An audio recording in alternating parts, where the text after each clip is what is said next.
reluctant selling, and there's a few branches under reluctant selling. So reluctant selling is usually the takeaway type of selling. People like to do the takeaway close or do a takeaway pitch, or this is similar to wanting to posture up and act like you don't need the deal or you don't want the deal in order to gain leverage.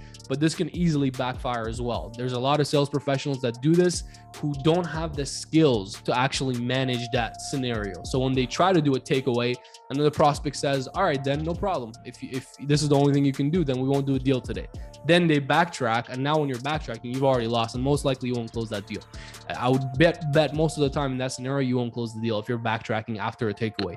So there's a few different ways to do this. Instead of that, what you want to do is one, hypothetical selling, and two, assuming statements that we talked about. So hypothetical selling is painting a hypothetical scenario or a hypothetical picture for your buyers. So an example of this would be, well, listen, Mr. Buyer, if we were to do a deal here, what would be the highest price that you would be willing to pay?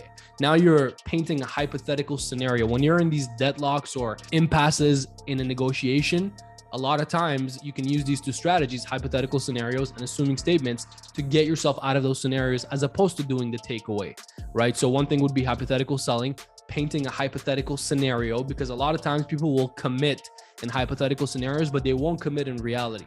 So as an example, to make this very simple, I can do, 50 grand on this deal and that's it. What do you think?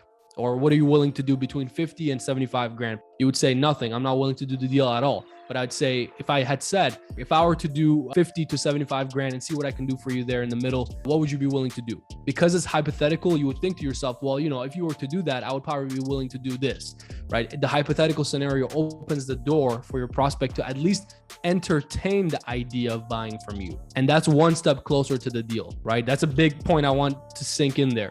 If you can get your buyers to entertain the idea of doing business with you, that's already one step closer to getting the deal done. No, it's no longer just hypothetical. There's actual substance there. When they start to entertain the idea, you're moving the deal forward, which we'll talk about in today's lesson.